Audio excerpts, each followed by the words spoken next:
Students, आज का जो हमारा टॉपिक है वो कोल एंड पेट्रोलियम है, जो आपकी एनसीईआरटी साइंस बुक का चैप्टर नंबर 5 है। कोल और पेट्रोलियम ये जो है ये दोनों एक ऐसे रिसोर्सेज है, एक ऐसी चीज़ें हैं जो नेचुरली हम तक पहुंचती हैं। सबसे पहले जो कोल के बारे में हमें बात करनी है। ये जो कोल है ये एक फॉसिल फ्यूल है। फॉसिल फ्यूल का मतलब क्या है? जो कोई भी पेड़ पौधा जो ख़राब हो गया होता है वो एट लास्ट डीके हो जाता है और ज़मीन के साथ मिल जाता है। उसी डिकेड पेड़ पौधे जो होते हैं वो ही मिलियंस ऑफ ईयर्स तक ज़मीन के नीचे रहते हैं और जिससे हमें फिर कोल हासिल होता है। कोल गैस क्या होता है? कोल गैस यही होता है, यही जो कोल है उसी से हमें कोल गैस मिलता है। ठीक है, ये जो कोल जब हम कोक में तब्दील करते हैं तभी हमें कोल गैस मिलती है और ये जो कोल गैस है ये हम एज अ फ्यूल इस्तेमाल करते हैं। अब ये फॉसिल फ्यूल होता क्या है? ये जो फॉसिल फ्यूल है ये एक फ्यूल होता है। फ्यूल मतलब ईंधन होता है जो हमें मिलता है। जो कोई भी डेड ऑर्गेनिज्म होता है या प्लांट होता है वो ज़मीन के नीचे जब रहता है बहुत देर तक, ज़मीन के क्रस्ट में जो भी प्रेशर होता है और हीट होती है उसकी वजह से ये फॉसिल फ्यूल बनता है। इसमें भी मिलियंस ऑफ ईयर्स लगते हैं, ठीक है, इसको चेंज होने में और फॉसिल फ्यूल्स बनने में। ये जो फॉसिल फ्यूल्स है ये लगातार बनते जाते हैं नेचुरल प्रोसेसेस से, कुदरती तौर पे बनते जाते हैं। दूसरी चीज़ है रिसोर्सेज। ये रिसोर्सेज अब होता क्या है? रिसोर्सेज वो चीज़ जो हमारी नीड्स को पूरा करे, इसको हम रिसोर्स कहते हैं। ठीक है, हम ह्यूमंस जो है, हम इंसान जो है वो एक इम्पॉर्टेंट चीज़ है। क्यों? क्योंकि हमारे आइडियाज़, हमारी नॉलेज, हमारी स्किल्स जो है उससे हमें नई नई रिसोर्स की क्रिएशन कर सकते हैं। हम नए नए रिसोर्स क्रिएट कर सकते हैं, बना सकते हैं। अब ये नेचुरल रिसोर्सेज होते क्या हैं? नेचुरल रिसोर्सेज वो मटेरियल होता है जो हमें कुदरती तौर पे कुदरत से मिलता है, उसको हम नेचुरल रिसोर्सेज कहते हैं। ये जो नेचुरल रिसोर्सेज है ये दो तरह के होते हैं। ठीक है, एक तो है इनएग्जॉस्टेबल नेचुरल रिसोर्सेज और दूसरा exhaustible natural resources. Inexhaustible natural resources मतलब ये अनलिमिटेड हमारे पास होते हैं, कुदरती तौर पे ही हमारे पास मौजूद होते हैं ये, और ये कभी ख़त्म नहीं होते हैं। फॉर एग्जाम्पल सनलाइट है, एयर है। एग्जॉस्टेबल मतलब जो लिमिटेड होते हैं, जो किसी मिकदार में होते हैं और जो आराम से हमारे इस्तेमाल करने से वो जल्दी ख़त्म भी हो सकते हैं। जैसे कोल है, पेट्रोलियम है, मिनरल्स है, फॉरेस्ट है, एट्सेट्रा। इन चीज़ों को हम ये जो है ये इनएग्जॉस्टेबल और एग्जॉस्टेबल नेचुरल रिसोर्सेज दो किस्में हैं नेचुरल रिसोर्सेज की। अब हम आते हैं टॉपिक पे। इस टॉपिक का जो पहला पॉइंट ये है, इस चैप्टर का जो पहला टॉपिक है वो है कोल।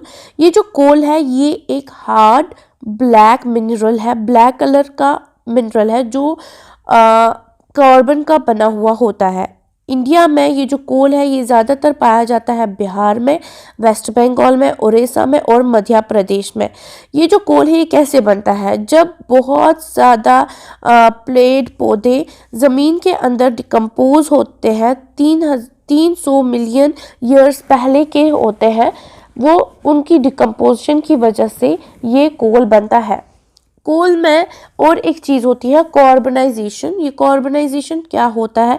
ये वो स्लो प्रोसेस है जिसमें डेड पेड़ पौधे चेंज हो जाते हैं कोल में, इसको हम कार्बनाइजेशन कहते हैं। दूसरा एक पॉइंट है जो आपको अच्छे से मालूम होना चाहिए कि कोक है क्या। कोक एक एमॉर्फस फॉर्म है कार्बन की। ठीक है, एक पाउडर्ड फॉर्म है कार्बन की जो हार्डर है, जो बहुत सख्त है, बहुत डेंस है चारकोल भी एक फॉर्म है कोल की उससे। और ये कोक जो है ये भी हम यूज्ड एज अ फ्यूल हमें होती है, हम ईंधन की तरह इसको भी इस्तेमाल करते हैं। ये कोक हमें मिलती है जब हम सॉफ्ट कोल को हीट देते हैं।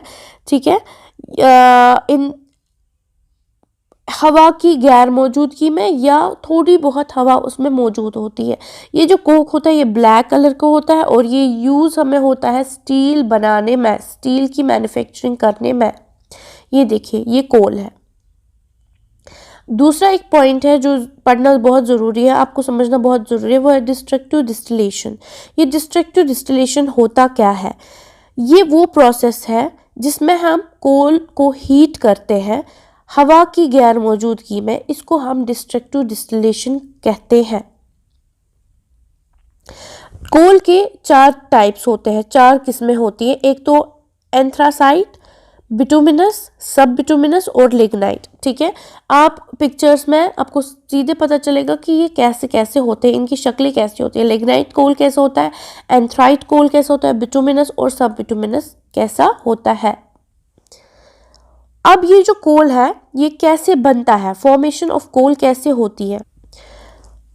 फॉर्मेशन ऑफ कोल, जैसे मैंने आपको इससे पहले ही कहा कि ये जो कोल है ये एग्जॉस्टेबल है, ये बहुत जल्दी ख़त्म हो सकता है। नॉन रिन्यूएबल है, ये फिर से नहीं रिन्यू नहीं होता है। ठीक है, इसी कोल से हम नया कोल नहीं बना सकते हैं। ठीक है, इसको 300 मिलियन ईयर्स लगते हैं। जब कोई भी फॉरेस्ट ख़राब हुआ होता है, ठीक है, या सैम्पी हो जाता है, काम करने के लायक नहीं रहता, तो उसके बाद उसको 3000 मिलियन ईयर्स लगते हैं उसको कोल बनने में। ठीक है, उस फॉरेस्ट में जो प्लांट्स होते हैं, जैसे ट्रीज होते हैं, मॉसेस, फर्न्स, रीड, जो भी मरे हुए होते हैं वो नीचे गिर जाते हैं, ज़मीन की सतह पे गिर जाते हैं और ज़मीन की सतह को थोड़ा मोटा बनाते हैं। ठीक है, कवर करते हैं, उसको हम स्वैम्प कहते हैं। जब यही स्वैम्प को ऐसे ही रखे हुए बहुत टाइम हो जाता है, बहुत टाइम गुजर जाता है, तो जो अर्थ के क्रस्ट के अंदर से हम हीट और प्रेशर इसको मिलता है, इसमें बहुत सारी फिजिकल और केमिकल चेंज बनते हैं। एट लास्ट इसमें कार्बन रिच डिपॉजिट्स बनते हैं। ठीक है, यही जो कार्बन रिच डिपॉजिट्स है इसी को हम कोल भी कहते हैं। अब ये कोल हम तक कैसे पहुंचता है? ठीक है, ये जो कोल है ये बहुत प्रॉफिटेबल है। ठीक है, ये कोल हम तक कैसे पहुंचता है?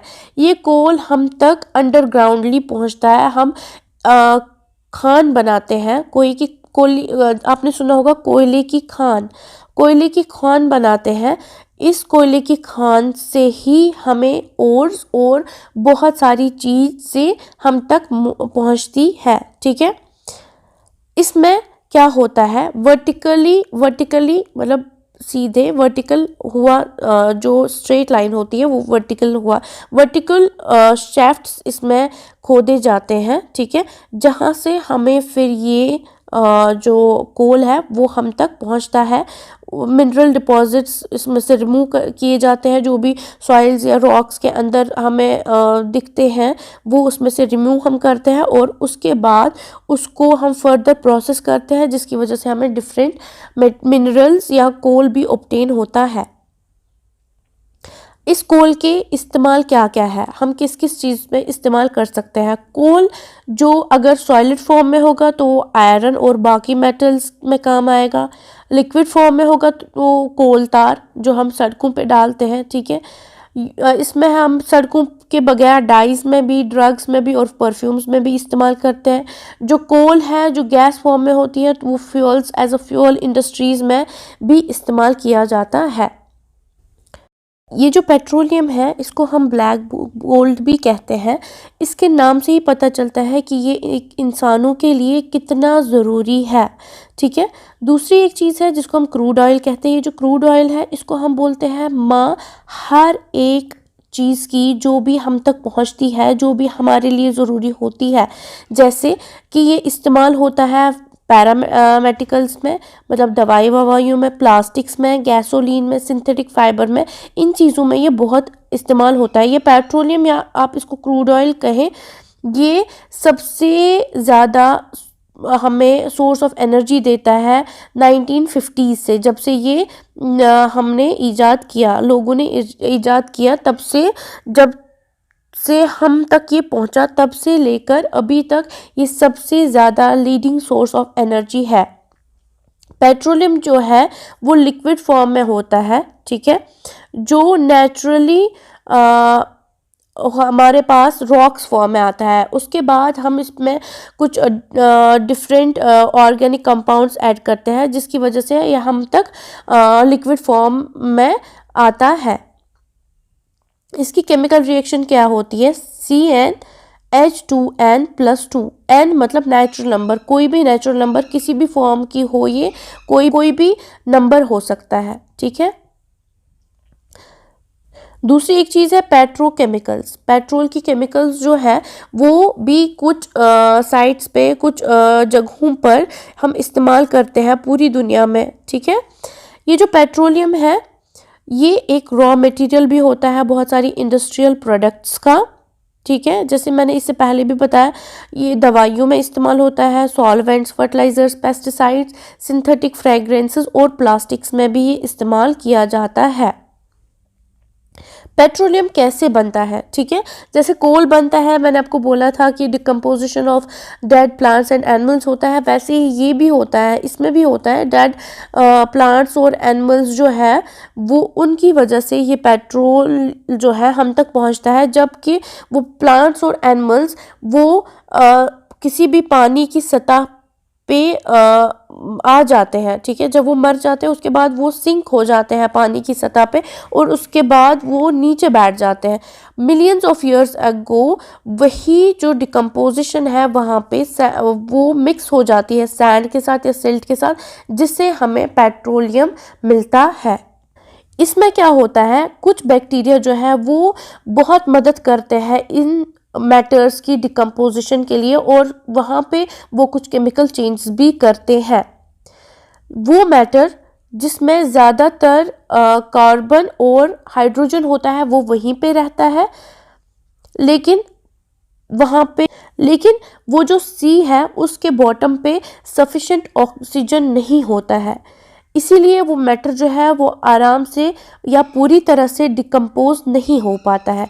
वो थोड़ा सा डिकम्पोज होता है और थोड़ा ऐसे ही रहता है, और एट लास्ट वो उस जो नीचे सतह होती है सैंड और सिल्ट की सी के बॉटम पे, उसके साथ एड ऑन हो जाता है।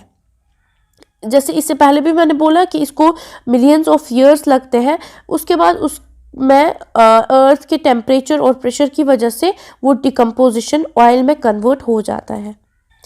अब इसको हम रिफाइन कैसे करते हैं, ठीक है। रिफाइनिंग ऑफ पेट्रोलियम कैसे होता है? हमारे पास बहुत सारी पेट्रोलियम रिफाइनरीज है, ठीक है, जिसमें बहुत सारी चीज़ें इंस्टॉल की हुई होती है, ठीक है। यूटिलिटी यूनिट्स होते हैं, स्टोरेज टैंक्स होते हैं, जिसकी वजह से हम ये सारी चीज़ें इस्तेमाल करते हैं और हमारा जो पेट्रोलियम है वो रिफाइन होकर हमारे पास प्योर फॉर्म में पहुंचता है।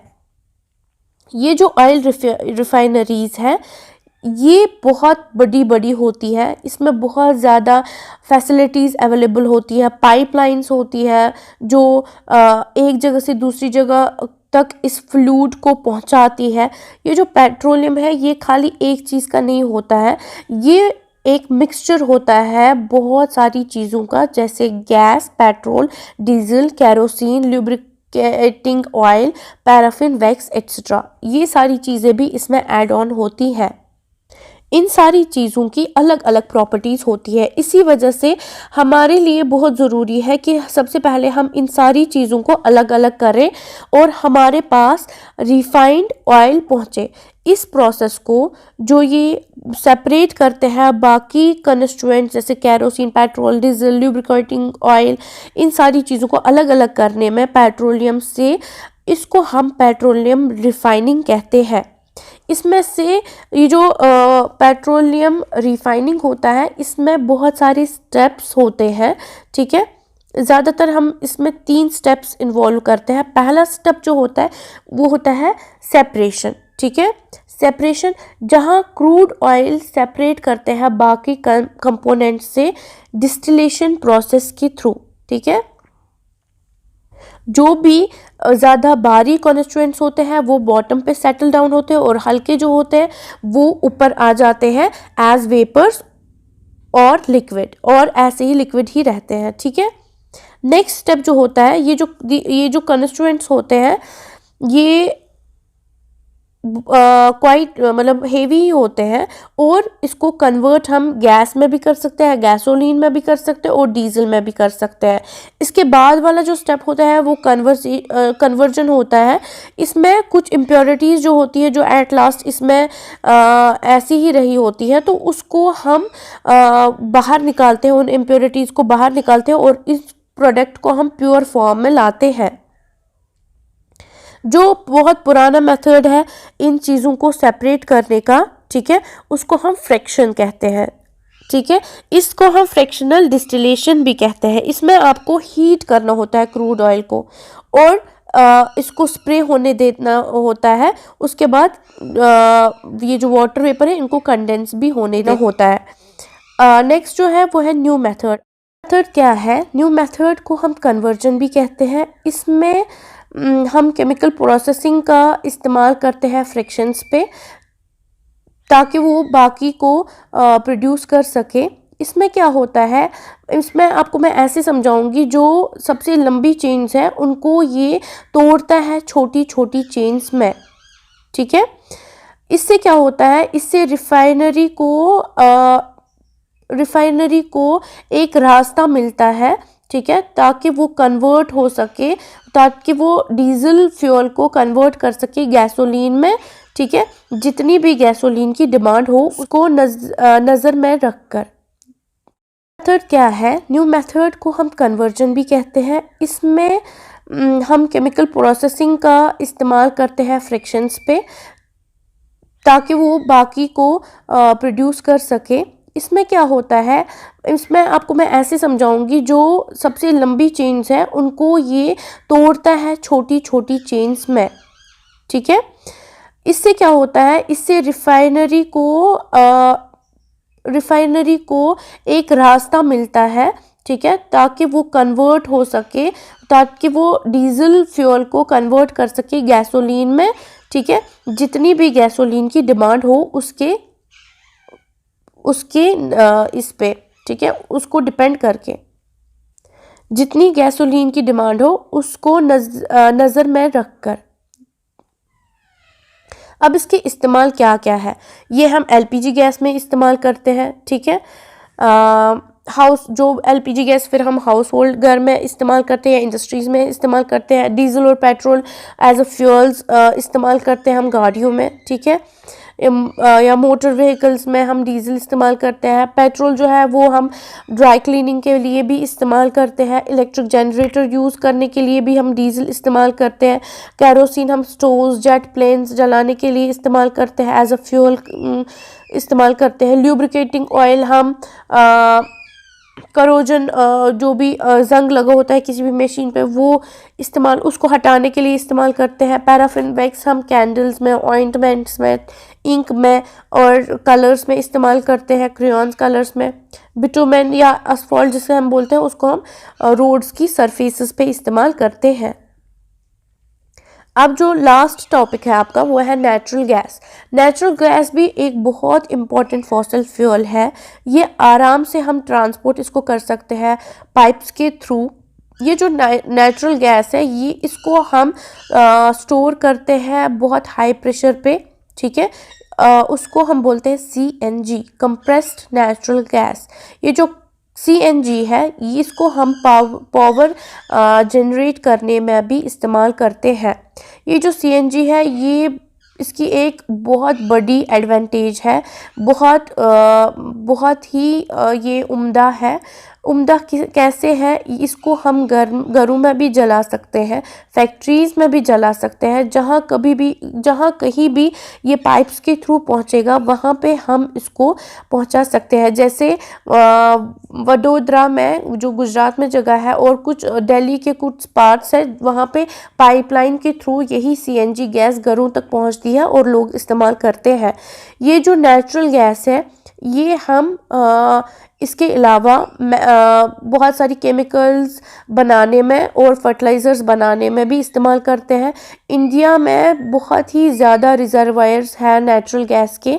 हमारी कंट्री में त्रिपुरा, राजस्थान, महाराष्ट्र और कृष्णा गोदावरी डेल्टा में भी नेचुरल गैस का काफ़ी यूज़ होता है। जब भी हम जलाते हैं ये एक बहुत बड़ी प्रॉब्लम क्रिएट करता है, दैट इज़ एयर पोल्यूशन। हवा को गंदा करता है। इनका यूज़ जो है उससे ग्लोबल वार्मिंग भी हो सकती है। इसीलिए ये बहुत ज़रूरी है कि हम ये जो फ्यूल्स है ये सिर्फ तभी इस्तेमाल करें जब हमें ज़्यादा ज़रूरत हो, वरना इससे जो है इससे हमारा जो एनवायरनमेंट है वो ग्लोबल वार्मिंग की रिस्क पे आ सकता है। ठीक है, इसके अलावा ये जो हमारे पास फॉसिल्स होते हैं ये बहुत लिमिटेड होते हैं, लेकिन हमें चाहिए इनको कम से कम इस्तेमाल करें ताकि हम ये ज़्यादा देर तक हमारे लिए ये चले। ये था हमारा आज का टॉपिक। उम्मीद है आपको पसंद आया होगा। Thanks for watching.